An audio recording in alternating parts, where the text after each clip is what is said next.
A very good morning to all the viewers and listeners of Hello Kolkata, a Kolkata Calling podcast series. Like every Sunday, we are back with a very special guest today, who I'll be introducing very shortly. Before I do that, thank you to all the viewers and listeners of Hello Kolkata podcast, all the community members of Kolkata Calling. Thank you for giving us your love and support and your healthy criticism and feedback. We try to improve based on that, and we hope to continue to share more positive stories about the city, about the state that we love. Um, for introducing our today's guest, it's very relevant because today, whether you are a technical person or a non technical person, you're a professional or a student, AI is everywhere. Uh, but very few people can claim to have seen its journey end to end. And today, our guest is one such person. She has worked on AI long before it became mainstream. It gives me great pleasure to introduce our guest today, Anurita Das. She is an AI innovator and entrepreneur who has been working at the intersection of data, machine learning, and real world problem solving long before AI was a buzzword. She is an AI leader, well known in the industry for building practical enterprise grade machine learning solutions. She has roots in early machine learning programs linked to the NASA and advanced training from MIT. She brings a rare mix of deep technical expertise and real world execution. Her work focuses on responsible, explainable AI, and we'll get into that, that delivers measurable business impact for enterprises and governments alike. Anurita, welcome to Hello Kolkata. Thank you so much for inviting me.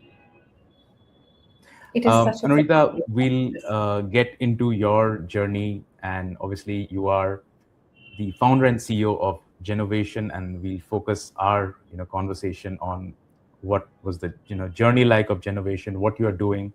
But before that, we would like to understand a little bit about your early days, your backstory, because obviously you know forayed into AI much before AI became came in the news, came into our lives. So take us a little through your backstory and how that sort of dovetailed into your career, your passion. Well, that is a very interesting question. So, and it is a deep question, I would say. And so it started long back when I was maybe 12 or 13, right? I did not think that I would be interested in this field that questions and implements thinking machines to solve problems. I did not know that it existed rather, and the way that I was exposed to it was very interesting. So, in my beginning days, I was very interested in space technology, Mm-hmm. and space technology is the rules can be a bit different. It's a harder to implement area Mm-hmm. because testing is so difficult when it comes to space technology. And because I started my journey with NASA, uh, I got to see not a lot, but quite a bit of uh, exposure into how technology can be deployed. Mm-hmm. And several years back now, this was, let's say, 15, 16 years ago, I was seeing very early stage machine learning. I wouldn't say early stage machine learning, but very early stage object detection being implemented and tested out Mm-hmm. to understand different imageries, different findings automatically. And to me, this was very interesting because it was moving towards the fact that how do you automatically segregate A from B? It would require a human in the very beginning. We had very, very complex rule based system trying to figure an image out, trying to figure a signal out. Mm-hmm. But it was getting more and more towards the direction of can machines think? Can Hmm. machines do this automatically without the help of human? Sure. I probably say this in every meeting that I have, that machine learning, artificial intelligence is not a new technology. And I like to clarify that fact everywhere, Hmm. because otherwise people would end up thinking what we are doing is at the forefront of human thinking. It is Hmm. not, and it is nothing of that sort. Uh, it has been there since the 1950s. It was a question posed by Turing, who was thinking, can machines think or not? And here we are, after much trial and error, after spending decades and decades of not having enough computation at our fingertips to actually deploy neural networks or models that consume a lot of hardware specs, like much more powerful GPU, Sure. we finally have the ecosystem, both hardware and software, to deploy it at scale. And this is how we are solving the problems today. So when I saw the idea of a scalable intelligence, which is much different from a human's intelligence, I would say, being Hmm. deployed, and the problem that it could solve, especially the understanding that it had over unstructured data. So Yeah. data that does not come in the form uh, of that is ingestible by mathematics straight away or statistics straight away, right? Hmm. The way that it could understand that and perceive it, for example, the way that we see and we understand Hmm. that this is someone you know, this is someone you do not, and the actual implementation of it in understanding much more complicated objects, Hmm. that was really interesting. When I could Yeah. understand that when you implement that in scale, how much people's lives could really change. Yeah. That is what really got me into it. And then I think I mostly shifted my focus to understanding that. Yeah.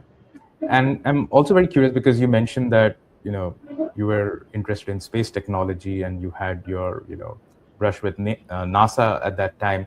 Tell me a little bit about how the NASA core initiative and later on you did the MicroMasters at MIT. How did these two affiliations, institutions change or reshape your thinking about working at the intersection of, machines, human intelligence? Take us through that. So I would say that my exposure with NASA is obviously not as deep as people who have worked with it for decades, right? Hmm. I was there in a very early time of my journey and my exposure there. So, one important thing was getting an early exposure into the forefront into technology. What exactly is happening out there? Hmm. If you do not know something exists, you cannot really go ahead and chase it. Sure. So the fact that I knew what AI is at that time when it was not really something people were talking about was an exposure that I got because I Yeah. was a part of such organization. It was a part of their uh, educational initiative that took me through it.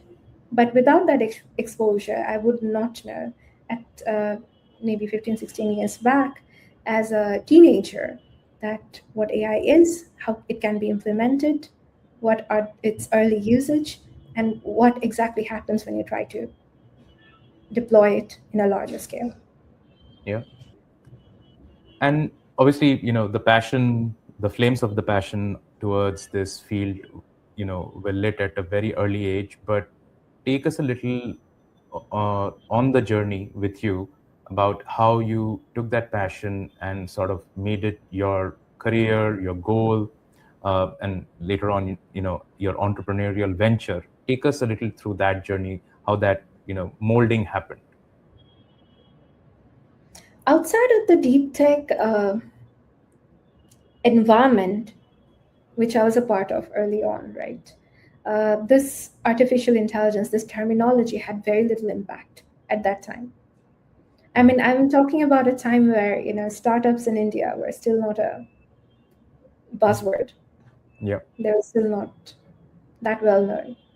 And obviously, artificial intelligence, machine learning, they were definitely not the buzzwords. So people would not know uh, what exactly I was talking about at that point, unless you were coming from that field. Of course, it was still at a time when early stage brain computer interface, where research was already pretty developed. I mean, it was going ahead. I mean, I wouldn't still say that it's at a nascent stage, but when you talk about the maturity of the tech and understanding the feasibility, it was there. It was quite ahead already. We knew how it could be implemented, just that we did not know that post Hmm. implementation what's going to happen, what would be the impact. So at that point, I knew the technology, but just knowing the technology and having it uh, make its way into the lives of people, they're Yeah. two very different things. Just like how people do not know that artificial intelligence is such an old technology, it is such an old concept that machines can learn to think, even though we have so many sci fi books. Hmm. Um, it was still very experimental. The Sure. feasibility was there, the path to implementation into the lives of organizations or even people, it just wasn't there. I think Yeah. uh, so. Even though I had a passion into it, it was at the very beginning. Uh, it was still at a research level for a very very long time, Yeah.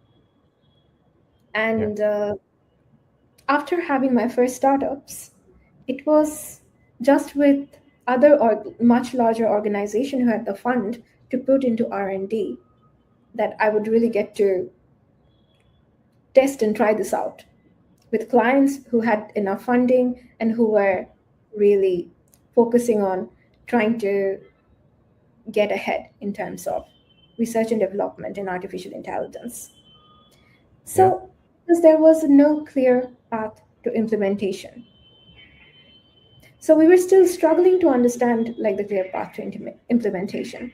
However, with the appearance of chatbots, early Hmm. stage chatbots, not the ones that we know today that is driven by, um, let's say, large language models like ChatGPT. I'm talking about just chatbots that you could say hi, hello to maybe on websites after getting on it. Yeah.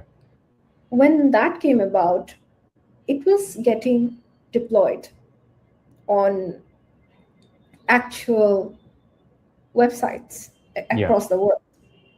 And it showed to be able to automatize up to 30% of the customer support queries that that an organization could receive, Sure. which if you think about it was a huge impact. If you think about how many people were really employed at the customer support field at that time. I Yeah. mean, of course, employment is still there, but uh, automatizing 30% of that is a massive transformational impact. Yeah.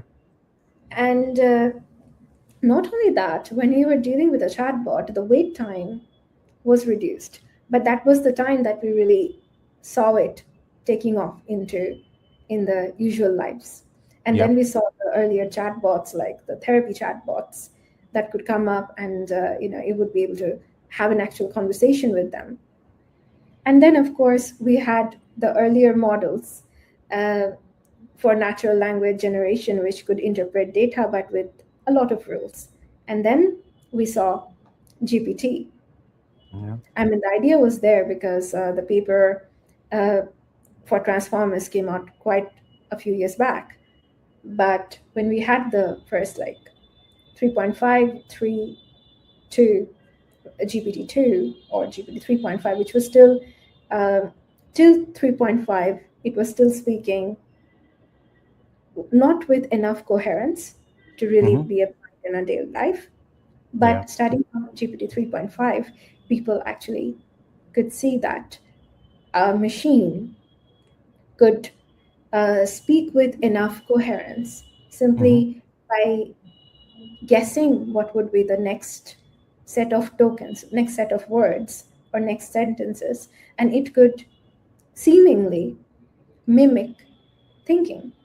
Yeah. So, Yeah. And you mentioned, obviously, the development of artificial intelligence has been in the works for a very long time. You mentioned Turing. The Turing test still remains. I don't know what the word on the streets is, whether current chat gpts clear the Turing test or not. But during your journey, while obviously all of this AI was coming into mainstream in stages, uh, AI itself was also improving its capacity, power, etc. As you mentioned, coherence. Um, a few things that you saw massively change, which could have been probably misconceptions about what AI is or what it can do over this, let's say, the last decade. What would some of those be? hmm, I think one very important thing is the psychological change of people when it comes to accepting an AI. Hmm. So, in the very beginning, I remember seeing different types of statistics coming out. Yeah. One was obviously the fact that people would still speak to an actual human as Yeah. opposed to an AI. Hmm. And then slowly we're seeing statistics coming out and saying that actually AI would do. Yeah. And this shift, even though it's very small, it's actually massive. Hmm. That Yeah. means that we were entirely leaning towards human connection before when it comes to customer support, when it comes to experience. Yeah. Now, perhaps not so much. Perhaps we're getting more and more comfortable with dealing with AI. Another thing is trust. Yeah. So now, this was on a, I'm not speaking of it from either from a positive perspective or a negative perspective. I'm just speaking Sure. as it is. So when it comes to trust, I see that on a positive direction, people can find a lot more information or synthesize a lot more information, ingest a lot more information at a much shorter time Yeah. than they could even a couple of years back Sure.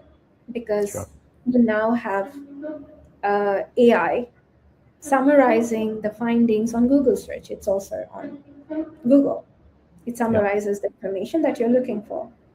So, what you're looking for and information surrounding that particular subject becomes available to you Hmm. in a way that it would have never been possible even a couple of years ago. With that Yeah. said, not all of those information are true. Sure. That is not to say that information that are produced by human beings are true. That is not the case at all. But uh, just like that, because at the end of the day, these models are built upon data sets that are created or curated or both by human beings. Yeah. The bias inside them amplifies when they become models. So Yeah. the tendency to hallucinate, the tendency towards a certain things, uh, it remains Sure. entirely. So, for example, you see that even though models are getting more and more intelligent, they can also hallucinate deeply, Yeah. especially the amount of data that it is sitting on. If it is, let's say, 100 pages of data compared to one page of data, the likelihood of hallucinating also increases Yeah. a lot, which means that it can lie or tell you something which may seem correct, but in reality is incorrect. And we are also seeing lawsuits based Yeah. on that from Yeah. misquotation of events in actual uh, cases that even though ChatGPT or other models have said that it exists, it has happened, in reality has not. Sure. Yeah, I mean, I think some of the objections against AI, obviously the bias in the data sets obviously Yes. is one. Recently, I heard or read about a lawsuit by a couple of candidates against an AI recruiting tool, uh, that it's a black box, and on what basis are you scoring or rating Mm. candidates based on their profiles, etc. So those things remain, but I'll sort of switch gears a little bit, because obviously we can talk about AI as we talk about uh, the idea behind Genovation. If you can, obviously you love this field, you are following it deeply, research, R&D. At what point did the problem give rise to an idea or a solution that would eventually become Genovation?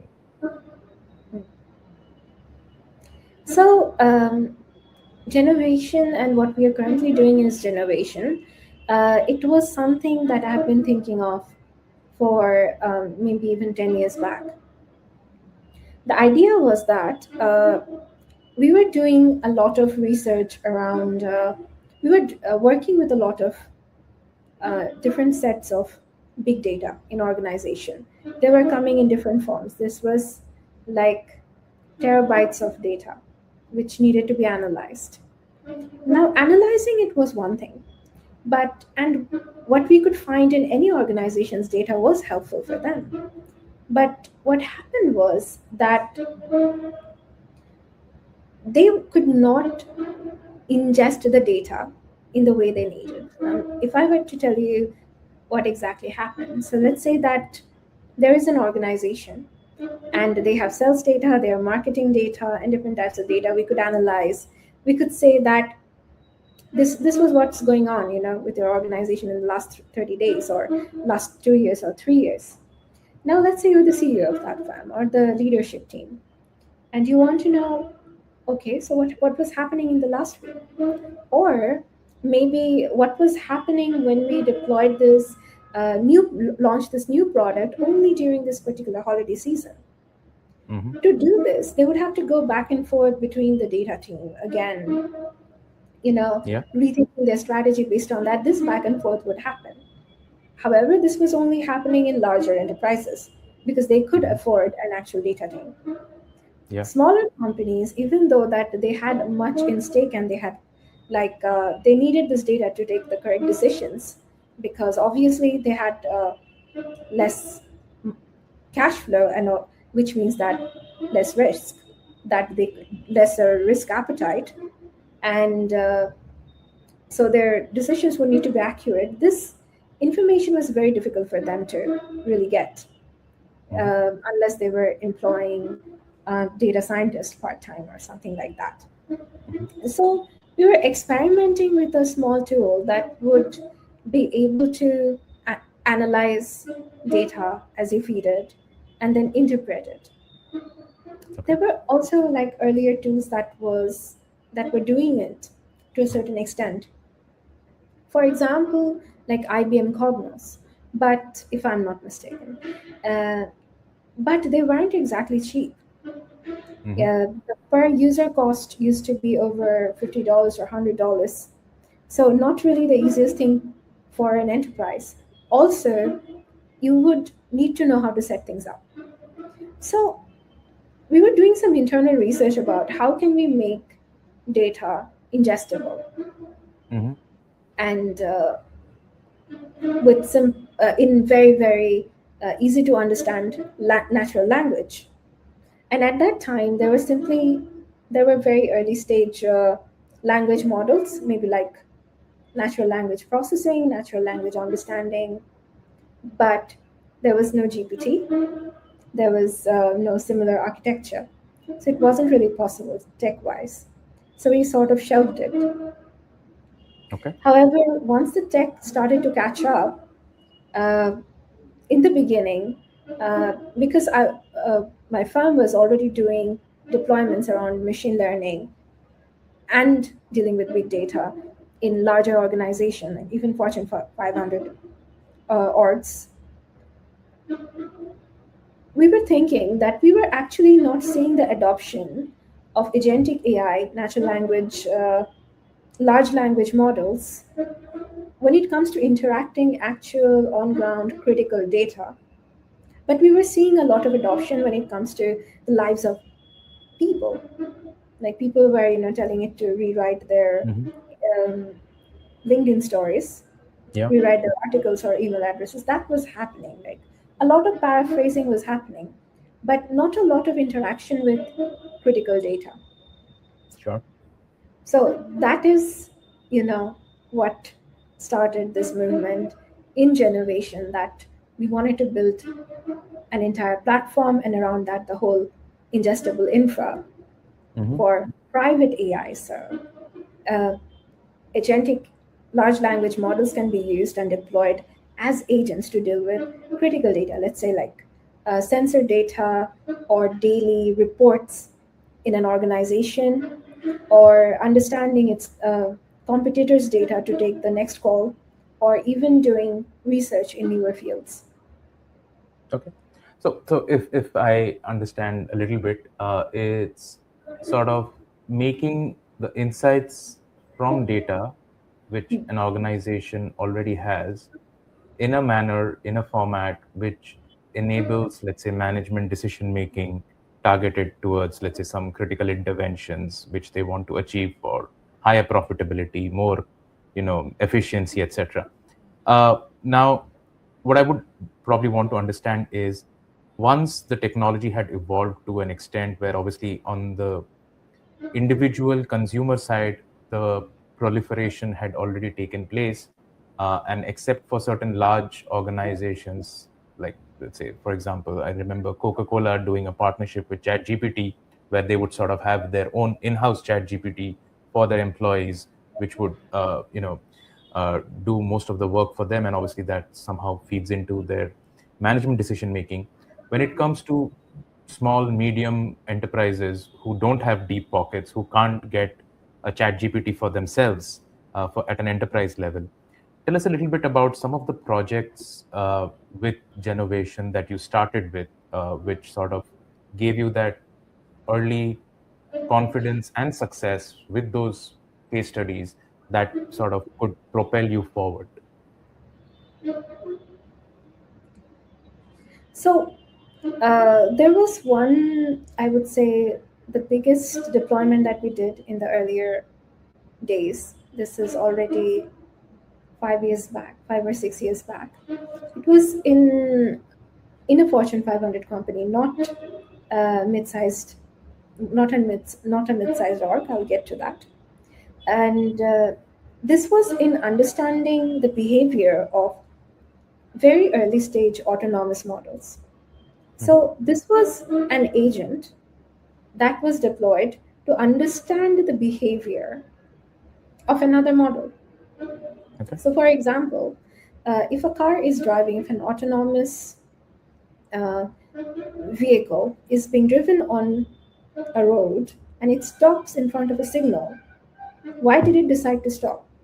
Did it decide to stop because it understood the logic practically that the signal turned red, or did it see something else?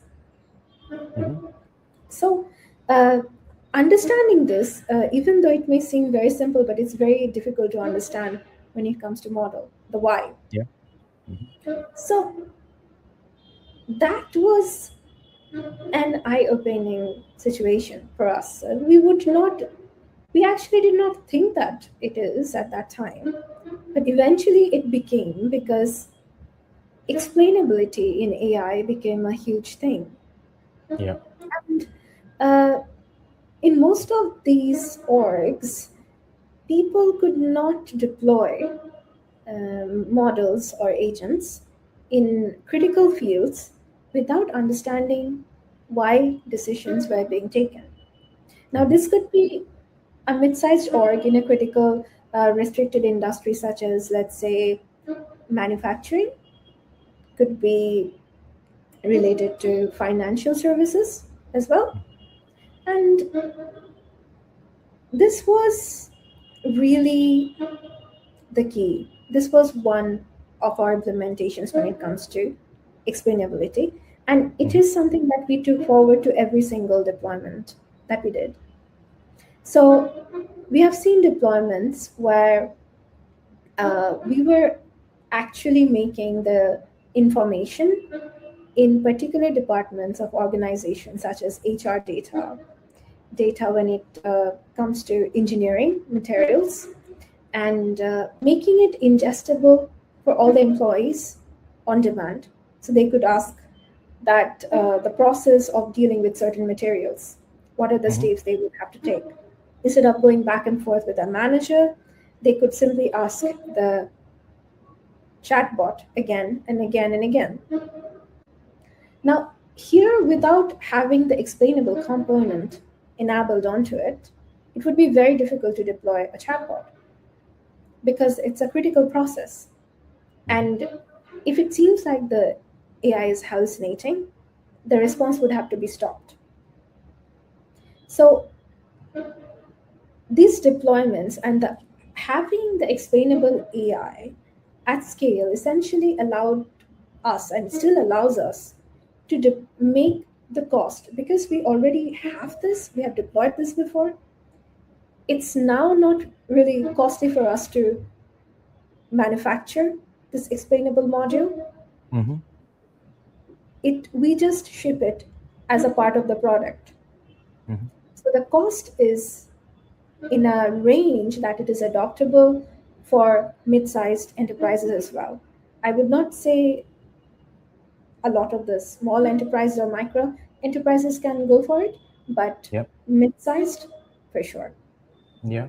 And help me understand. So you've obviously written about explainability and transparency in responsible AI. But the example that you gave, it's sort of an AI that's monitoring another AI's behavior in order to explain why it did what it did. When you talk about explainability, can you expand a bit in terms of how you are actually doing it in practice? Is it exactly what you said, like another AI model sitting on top of the current model to, you know, monitor its behavior and sort of set some guardrails, or is it something different? So we have more classical methods in place as well, like normal guardrails into the prompt, that an AI is not supposed to say this, is not supposed to do this. It's in a part of the instruction, but there is nothing really stopping the AI from not listening to that, to be Hmm. honest. There is always a chance that it will slip. Like, like the accuracy of a test result, for example. And what we do in this case and what we have found to be very effective is to let another AI sit on top of the AI that we have deployed to continuously monitor it. Hmm. And we have an agent only dedicated to this. So, whichever agent that we deploy, we sort of send this across like a mini assistant of that agent. And the only job that agent has is to be very critical, very judgmental, Hmm. and to then consult with the organization to redirect something that is suspicious back to the people of the organization. That here you Yeah. go, this is a problem that I have found, do something. Interesting. And I'm assuming that different industries, different companies would require different kinds of this agent, which sort of manages the other AI model. How much of customization or proprietary ML frameworks do you need to deploy, or do you have sort of a one-stop solution that you can, repeat across different clients?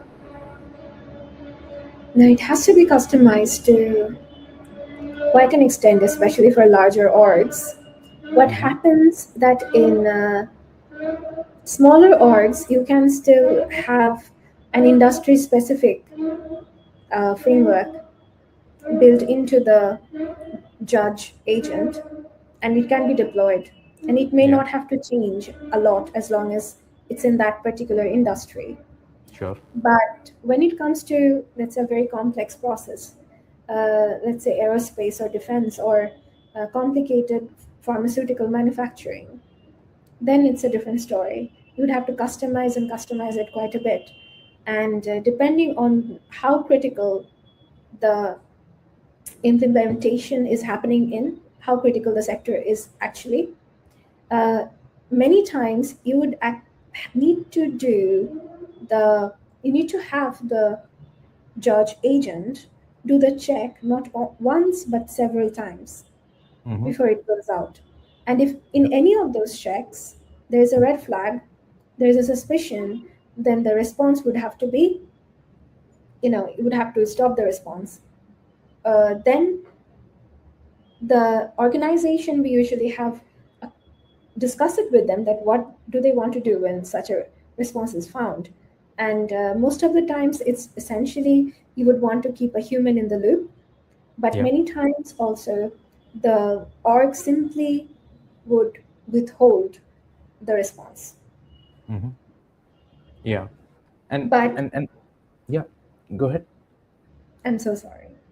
So another important point is, even though the response goes out and the judge has said okay, this is good to go ahead, the response would still need to contain the exact citation and the exact why, even back to the human as well. Mm-hmm. So truth should never be taken for granted. Yeah.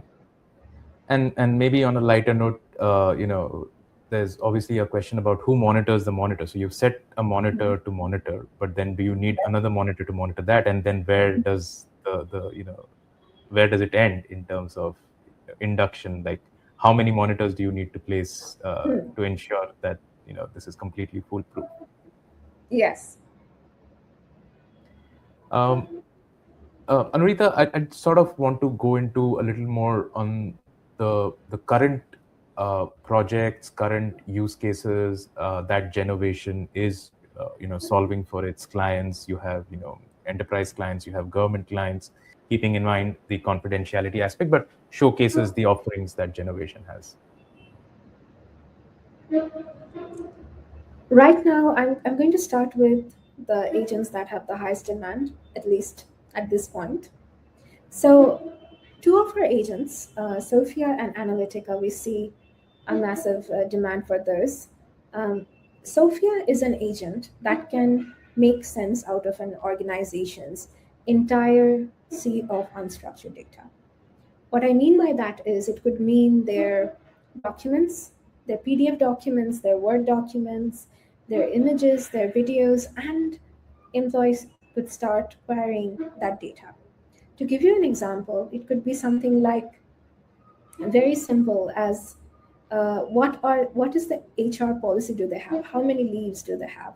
How exactly do they have to present themselves if they're going out and speaking to a customer?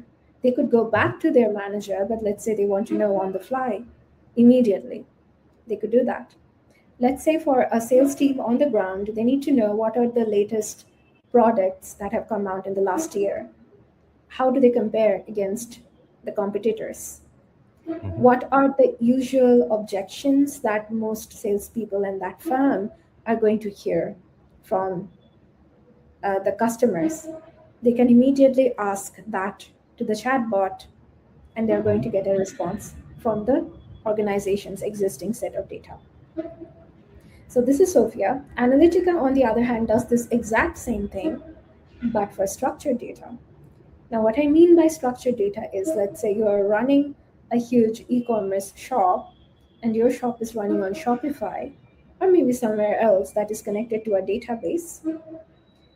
You can immediately connect that database to Analytica and write a query in human language that what are the products that are selling the most, let's say during a holiday season, for example, Mhm. Diwali, and they're going to get a visualization and answer that what are the products that are selling the most.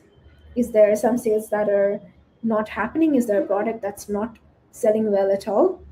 Are there certain SKUs that are essentially carrying the revenue? So these are all the information that they're going to get right immediately so they can take business decisions.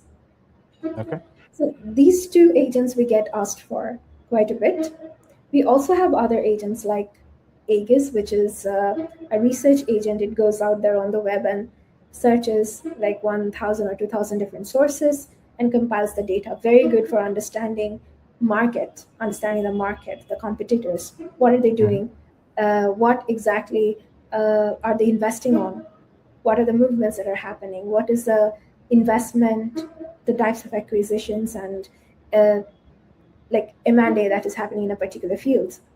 So Aegis is Mhm. a very good agent to know about this. And we have several others like Clavis that works primarily on testing codes Okay. and how compliant are the codes. Can they be deployed on a, let's say, on an automotive? Are they good enough? Are they safe? So these are getting handled as well. We are coming up with more and more different agents and SKUs and a whole different agent library that organization would simply be able to go to and click and start using. But these are the ones that we're currently focusing on the most. And this is very interesting because I think from the examples that you know sort of shared, you're covering not just employee experience, HR, you're covering sales and marketing, you're covering software development, you're doing also business strategy, aiding decisions. So I think it covers the whole gamut of an organizational functions. Very curious here, Anurita, to understand, because obviously there's a large part of the unstructured data that you mentioned is provided by the organization in, I'm assuming, in some kind of a RAG model, it's being used. uh, but how is the storage of all of this done? Like, because I understand a lot of clients have certain thing that my data should not go outside the boundaries of my organization. What is the hardware setup like? What are the implementation requirements like for a client wanting to partner with Genovation? So if you have seen what we do, we focus a lot on small language models as Hmm. opposed to large language models. And we do that simply to make the solutions that we deploy in the form of different agents to make it also usable by mid-sized enterprises as well and not just large companies. So which means that the solutions, depending on how many people are going to utilize it at one time, you will be able to run this in a system that has 4 to 8 GB of RAM. Hmm. And if you're running SLM, if you want to also have the model inside, then you can start with a commercial grade GPU. So maybe anything that has over 16 GB of VRAM. So you can think that this GPU cost would be somewhere the north of 50,000 INR for sure. But Hmm. if you really require a very, very strong LLM for maybe reasoning and complicated reasoning, and do not essentially have a limitation when it comes to budget, can dish out more, then you are looking at much more powerful GPUs that currently come in several lakhs to tens of lakh. But these are Yeah. all one time, and this is only for air gapped. When it comes to on premise, usually, or even cloud, what happens is the GPU, you're going to ingest it from elsewhere, like from a Hmm. cloud provider, and Sure. everything else can stay on prem. So that Okay. reduces your monthly cost massively. Yeah. We're just looking at a maybe 88 GB RAM spec of server. And of course, if it's an entire organization, you're going to require very high storage, like a several TB at least. Yeah. So it's distributed like that, but it's all in a price point that is ingestible by mid-sized orgs as well. We are also Sure. working on deploying a SaaS version of our product. So Hmm. what that will do is, because it's going to create a different price point compared to the enterprise one. So smaller orgs would also be able to start using it. And because we have end-to-end encryption enabled, I mean end-to-end, I would like to clarify that because when uh, when you communicate with a large language model, that data cannot be encrypted because large language models do not understand encrypted data. It has to be Mhm. decrypted once. You get the answer re-encrypted. So apart from that part, the end-to-end encryption is already enabled on our platform with a post-quantum level encryption implemented as well. So it keeps your data very, very secure, even if you're going for a non on-premise deployment. Got it. Um, One question, obviously, I have, maybe I can come to that later in terms of adoption and receptivity of stakeholders to AI solutions. But before that, probably I would like to ask you this: in terms of the growth stage of Genovation itself, uh, where you are today, what kind of funds, investment have you raised? Are you planning to raise? And some direction in terms of your growth plans for the future. So at this moment, we like to call ourselves we have crossed our pre-seed stage. So we are going to look forward to going to seed and pre-series A in Mhm, the next 1.5 years or so. And right now we are pushing out our earlier versions as enterprise licenses to different orgs. And what we are seeing is areas where ChatGPT or Claude or these players cannot really come in. We're not really a competitor for them. Our field itself is different. So maybe we are in the same playing field as Cohere instead of ChatGPT. And it means that we are focused on private AI. mhm, So private AI is starting to see more and more adoption. SLM itself is a small language model itself is a growing field because it reduces the cost of ownership of AI massively. When I say massively, we are talking about something that is 10 or 20 times cheaper or even more, just in terms of GPU. And in certain cases, we have seen our smaller language models have a difference of 30 times when it comes to cost of mhm. ownership. Yeah. And for a regular user, this wouldn't make sense because you're chatting with ChatGPT maybe several times in a day. But for an organization that's sitting on like 10 terabyte of data and need to ingest that every time you ask a question, this is a huge cost difference. Mhm. We are talking about like a few lakhs as opposed to maybe a crore. So we are seeing that shift happening as well. So what we are currently doing is we are planning to ship out our enterprise version, the latest version of our platform, and ship out the SaaS version of the platform as early Mhm. as possible. So more and more people can adopt like the security first AI. With that said, our focus is still in the private AI to let orgs adopt. So for that, maybe we'll be uh, we are trying to make ourselves deployable onto different servers immediately so people can enable us on vendors that they have already procured. Mhm. And it is still an area where the penetration, especially in the mid-market, is still very low. Yeah. So there's a lot of work that needs to do.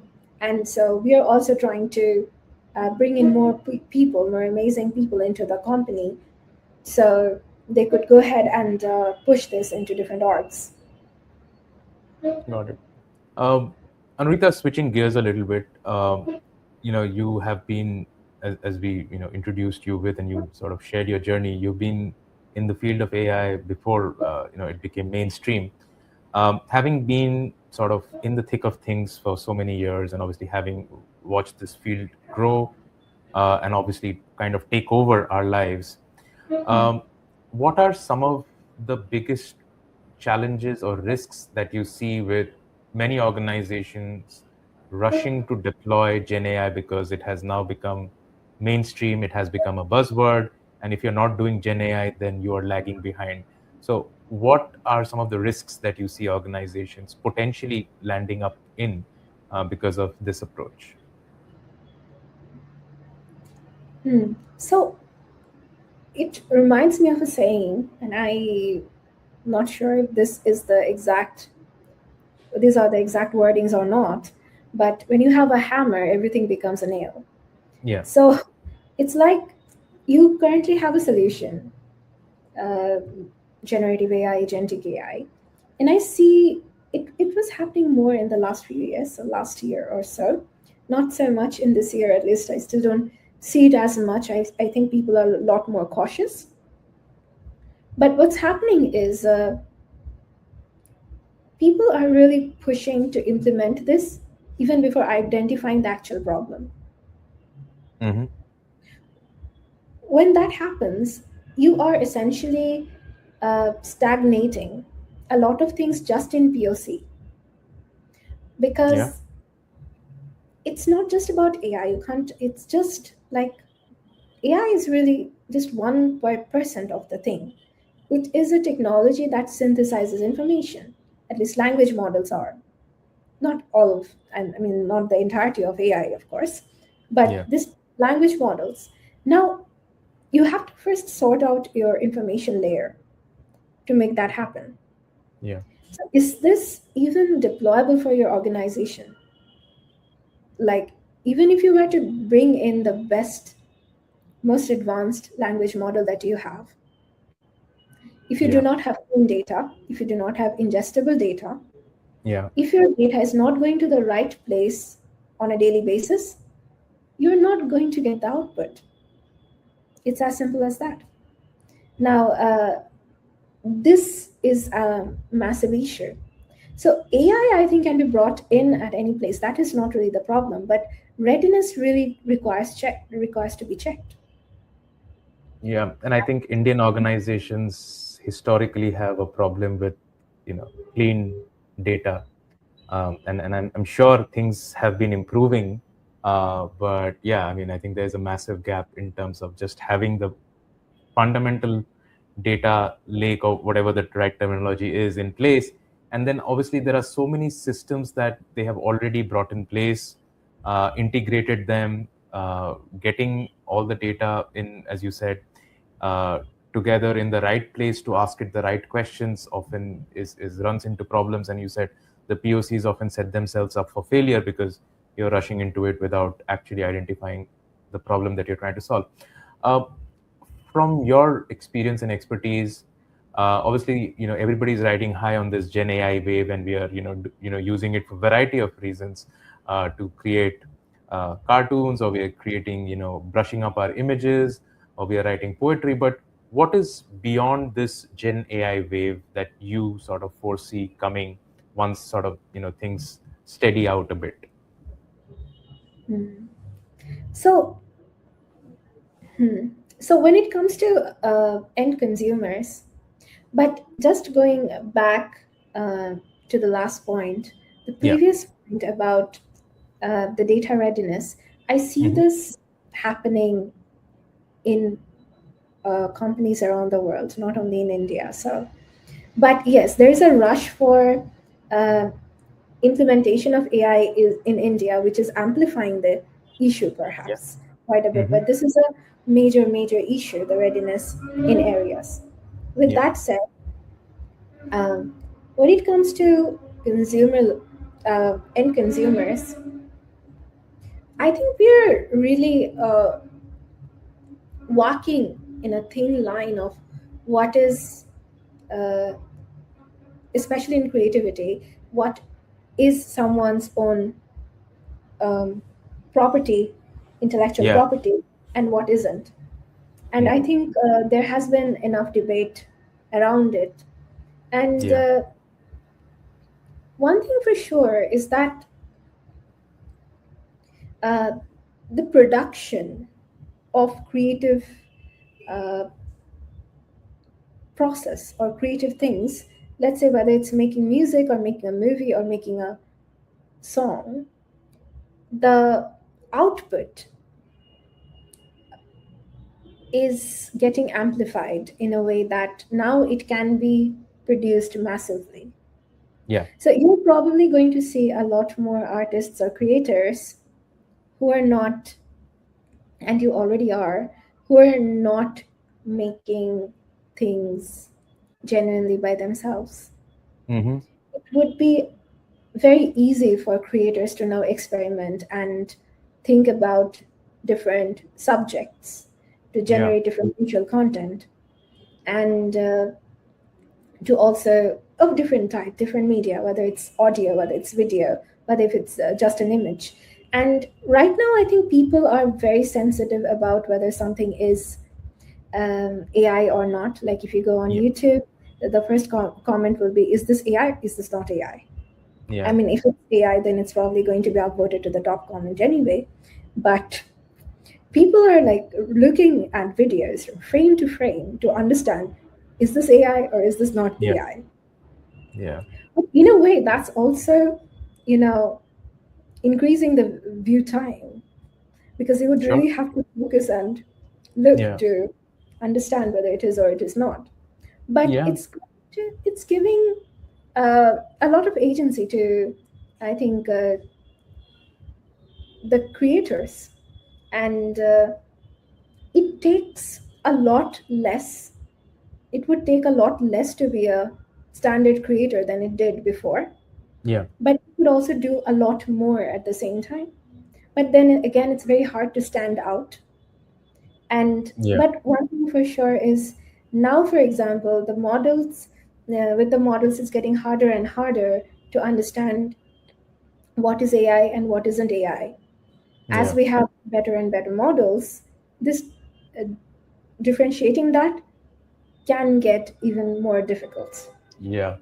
Yeah, no, I think I completely agree because it's very hard to take a stand on this, Hmm. because I was recently listening to some, writers and graphic artists talk about AI and Gen AI, Hmm. and they are not very fully ready to embrace it because they Hmm. believe in the process of creation, and they enjoy it, but does it really matter to an end consumer, whether if I cannot tell the difference between whether a panel has been generated by AI or by a human, but it's conveying the same story, the same emotions to me, at a certain point, will I care? That's one. And then the second thing, obviously, which you mentioned is sort of a sidetrack, is that the world is so crazy right now. Sometimes some Hmm. things that seem are generated by AI probably are actually real. So the lines definitely get blurred there.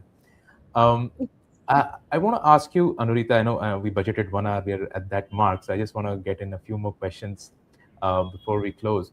Um, you're building something very special in deep tech, generative AI, artificial intelligence, at an enterprise grade level, agentic AI, all of these things that you're doing, really getting your hands dirty practically.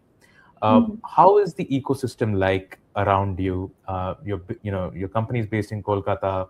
Obviously, you keep traveling for work, but how do you see the ecosystem in Calcutta for the work that you do, and beyond Kolkata in India as a whole?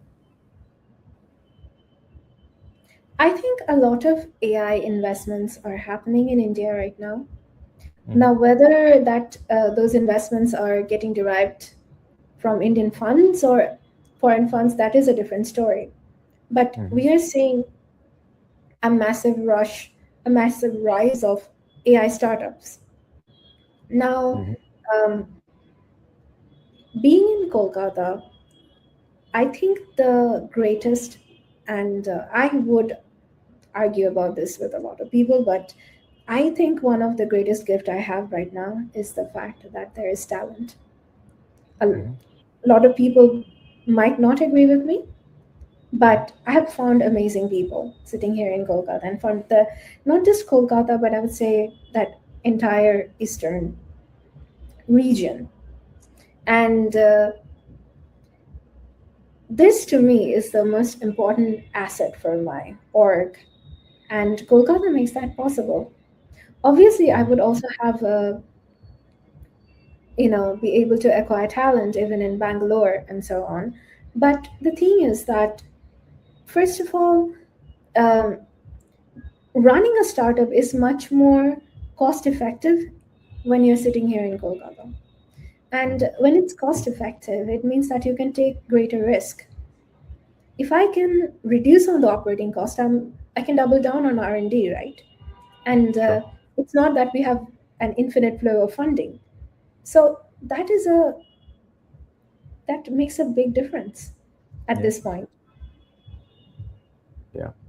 Uh, Anurita, sort of moving towards the last segment, obviously, you you're well recognized nationally, internationally as an expert in this field. Um, you received multiple awards, citations. Uh, does it encourage you? Does it distract you? Or are you completely neutral about these accolades, recognitions that come your way? I'm very thankful, but I Hmm. think that's about it. What really gives the kick is when someone is using the product and it's making a Sure. difference in the Sure. org, and they come back Yeah. and saying that we have been able to reduce the production time by, let's say, 30% or by 60%, and that means we can employ even more people, Yeah. and we are pushing out more products, we're at higher profitability, and knowing that you're building a tech that can make an impact like that, I think that really gives the highest amount of joy. Obviously, the Yeah. recognition, we are really, I'm very thankful for that. Obviously, I'm really not up there. It's very kind of you, and for saying that. But whatever it may be, uh, it's seeing the actual thing in real life making a Yeah. difference.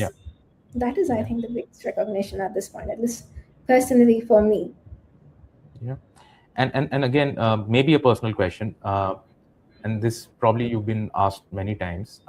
As a woman founder in this space, is it more difficult, or would you agree, disagree? What are the challenges that you faced specifically because you are a woman founder in this space? Well, that is a difficult question because I actually check a lot of uh, boxes of being a minority, not just being a woman founder. For example, I am a solo founder. The fact that I am a deep tech or a core tech founder, and Hmm. then the fact that I'm a female founder. Of course, there's a lot less flow of money to women founders in a space, in a place where there is a lot less flow of money in deep tech or core tech. Hmm. So that does make things really difficult. I mean, I think it's a difficult journey, but this definitely does not make things easier. So Sure. it does complicate things a bit. Hmm. But we are then also looking at the fact that when we are talking to funds, especially, they are looking at us and they see a solo founder, for example. That also, I think, is a different checkbox that I take over there of minority. Hmm. And but I would say that on a positive note, well, there is a discrimination when it comes to funding, but on a positive note, I think the clients care a lot less. Hmm. So there's a lot more discrimination, I think, when it comes to the flow of funds, but there are supportive ecosystem out there. I think at this point, at this stage, no one really has to limit themselves to an ecosystem that is really available at their locality. They can go Hmm. out there and reach out to Yeah. other ecosystems anywhere else in the world. And there is a problem being a minority because being understood can be difficult. There can be discrimination or in the behavior of others as well, because being Sure. a minority, they may not know how to deal with you, and they may not mean anything offensive by that, but uh, Sure.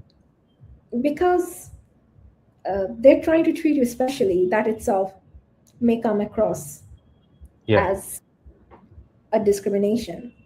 Hmm. So that happens quite a bit, but to customers, I do not think it matters. It Yeah. matters a lot more that what impact are you bringing to them.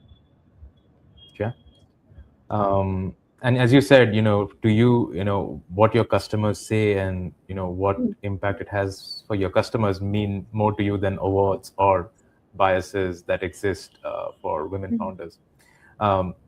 Anurita, I mean, it's been wonderful listening to you. Thank you so much for sharing so much about this area, which obviously I am a Luddite, have very little understanding, but I'm sure from what our viewers and listeners heard, I think they will have a lot of misconceptions cleared about the deep tech work that's happening, especially that Genovation is doing. Before we let you go, Anurita, we have a small rapid fire. I'll be very quick, and I'll ask you to be quick as well, and then we'll quickly close the podcast with that. Okay, so without thinking too much, an AI buzzword you are tired of hearing? Agentic AI. Okay, yeah, sure. One AI myth you would like to bust? It's going to take jobs, all the Okay, jobs. yeah. One resource, book, podcast, paper you would recommend to beginners in AI? I think everyone should be reading how to deploy agentic AI using the LangChain cookbooks out there for anyone that is interested in development. Very good to get started with. Okay. Um, from the lens of a founder, one skill every, you know, AI leader must develop. Mapping a business problem Hmm. Yeah, is very important. Yep. yeah. All right, Anita. Before we let you go, your message to young, AI passionate engineers who would be listening to this, who are still at the cusp of starting their career or just have started, but they are very much taken in by what AI can do. One piece of advice for them. Don't be too focused on the AI itself. Focus a lot Mm. more on what exactly is the business problem that you're solving. So Sure. instead of understanding or putting a lot more focus on trying to understand AI as a tech itself, which obviously you're going to do anyway, try to find out actual business problems like the challenges that are published on actual data sets on Kaggle. Do a real uh, implementation based on that to solve an actual business problem and focus a lot on the data cleaning. Yep. And one advice for young founders who are entering the field when starting up their company, scaling, what would your advice be? So if they're starting the company, I would say that build your MVP as quickly as possible. Do not take much time. If you think Mhm. that you can just create a mock design and then test it with your customers, do that. As fast as you can bring it in front of your customers, do that. Do not spend like more than 2 3 months dwelling upon that. There is no point in that. Yeah. So, yeah. Wonderful. Anurita, thank you. It's been wonderful. From our side, from Kolkata Calling, we wish you and the entire team at Genovation all the best for the future. We'll be watching your journey very closely and obviously cheering for you. Thank you Before we so much. close, any closing words for our viewers and listeners? And if people need to get in touch with you, whether for advice, whether for a solution, what would be the best way? Yes, absolutely. So, this is for all the founders, and as I've said, ship real quick, real fast, and get your things tested by real customers as soon as possible. Solve actual business problems. Do not focus on jargons on anything out there. Nothing matters really at the end of the day. If you solve a problem, that's it. And if you want to get in touch with me, I'm usually on LinkedIn. And you can always find me at Anurita at genovationsolutions.com. Please mail me on there. Wonderful. We will put that along with the podcast poster announcement. Thank Thank you you so so much, much. Anurita, for taking the time. It's been a pleasure. Thank you so much, and we can't wait to hear more good news from Genovation doing great things in the area of deep tech and making Kolkata and India very proud. With that, we close our Thank you so podcast today. much. Thank you so much.